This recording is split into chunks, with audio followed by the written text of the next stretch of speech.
follow a roundtable discussion about his legacies here at the Aga Khan Centre.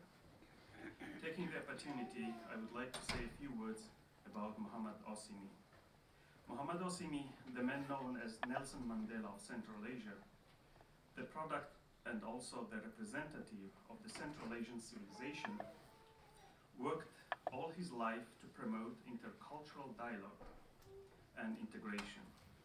Muhammad Osimi, the former president of the Academy of Sciences of the Republic of Tajikistan, had held other important official positions in Dushanbe and Moscow during Soviet period.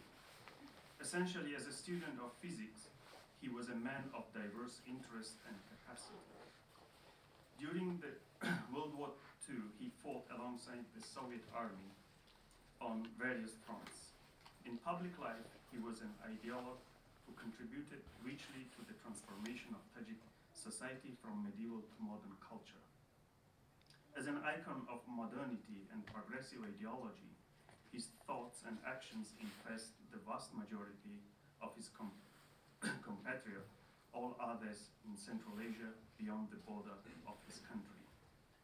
Muhammad Osimi, long before the collapse of the Soviet Union, knew and understood that the current geographical landscape of Central Asia, which is mainly associated with 5 former Soviet republics as Kazakhstan, Kyrgyzstan, Tajikistan, Turkmenistan, and Uzbekistan, do not reflect the long history and rich culture of the entire region. The term Central Asia was first mentioned by Alexander von Humboldt in the 19th century, a reference to a particular region that could also include other areas such as regions of modern Afghanistan, north and west of Pakistan, northeast Iran, Kashmir, and Xinjiang in western China. And prior to the 19th century, Central Asia has been known historically by other names, such as Khorasan, or more precisely Greater Khorasan, which included a wider area that was already mentioned. He also understood that the region comprised an integral part of the Persian world. The region was both the birthplace of the meeting point of Zoroastrianism, Hinduism, Buddhism, Confucianism, Judaism, Christianity, Nestorian Christianity, Muslim, and many other religio-philosophical traditions. Here also the Europeans met with Chinese, Hindus, interacted with Arabs, Persians, met with Turco-Mongolids, and so forth and so on. This was the region where all these cultures synthesized to create a civilization that connected the whole world. For this very reason, as a scholar of deep insight into the culture and history of the Central Asian people, UNESCO assigned him the task of heading the committee looking after the project of writing a 6-volume history of Central Asian civilization.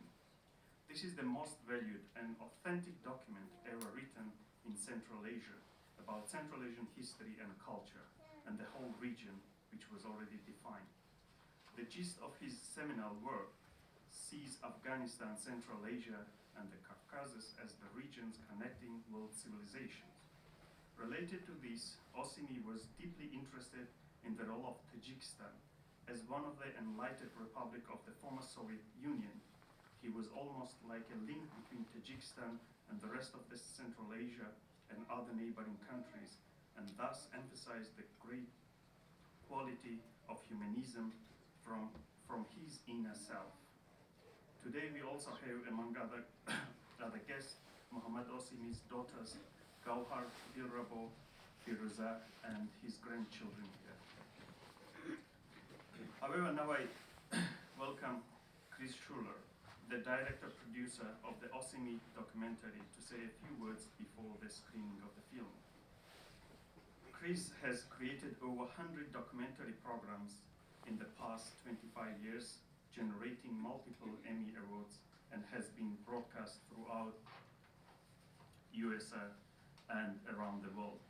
Focusing on education and social issues, Mr. Schueler's documentaries have raised public awareness and impact public policy, national and international, internationally through partnership with the United Nations, PBS, and the CBS Network Foundation and governments worldwide.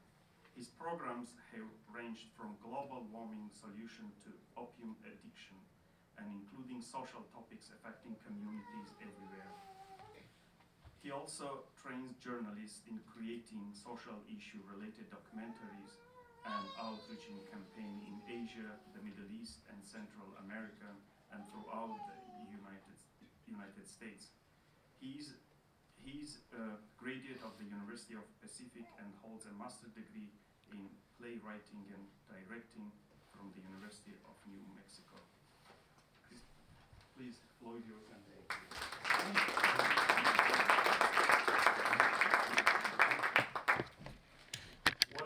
What an honor it is to be here today, and it's a good day. It's a good day. It's sunny. It's England. What's that about? I met Mohammed Osimi in 2015. I will tell you the story. I happened to be doing some work in Dushanbe. I was teaching some young people, teenagers, who had just graduated out of the orphanage, how to do short videos as a way that they could have another career and some useful tools in their lives. And while I was there doing this work, the people got a call from a woman up in Kujan who said she wanted to come and attend the class, and she came down and she attended the class, and she said, I run a English speaking school, or school that teaches English, up in Kujan. Would you come up and do a class up there for my students? And I said, absolutely, that would be great. Her name was Perusa Osimi. And she took me in the car and we drove up. And on the way out of Dushanbe, for those of you who know this, there's a beautiful park in the middle of the city. And as we're going past it, she said, do you mind if we stop and see my father?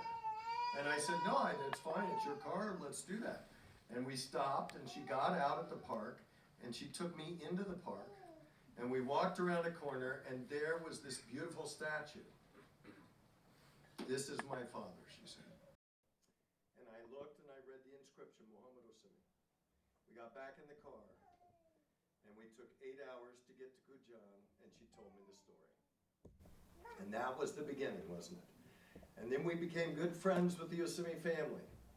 And they came down to Albuquerque, New Mexico, and we had dinners together. And I said, you know, the one thing we really need if we're going to do this documentary is pictures. Do you have any pictures? Do you have a few pictures? And they brought boxes. And they brought boxes. It was fantastic. That was in 2015. In 2016, we filmed initially in Delhi, India, where we just came from with a screening of the film. And we filmed in Delhi with Kashinath Pandita, one of their leading writers, an amazing man. You will see he starts and ends the film. 2016, we flew from there to Paris, and we did filming there, just outside Notre Dame Cathedral. It was incredible. That was in 2016. 2017, we were in Moscow. We were in Tajikistan. And then we were in Florida.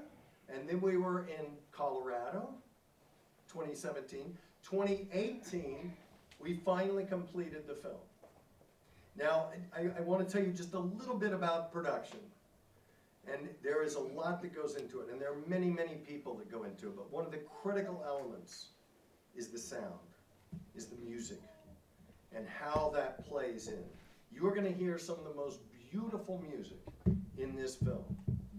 And we're fortunate to have the composer-conductor with us today, who flew in, along with my wife and his wife, Diane, my wife, Elizabeth. It was 48 hours. They got stopped in New York. They got stopped in Phoenix. They just arrived this morning, so they're a little sleepy. But I'd love Jeff, if you could come up just for a minute. Jeff won an Emmy Award for the soundtrack. And Daggy, if you could come up, where are you? He just grab him. Somebody come in. We have a little something for him, which is the soundtrack to the film, the Emmy Award-winning soundtrack. We have this for you. Thank you for your fine work today and for putting this together. Let's hear it for him.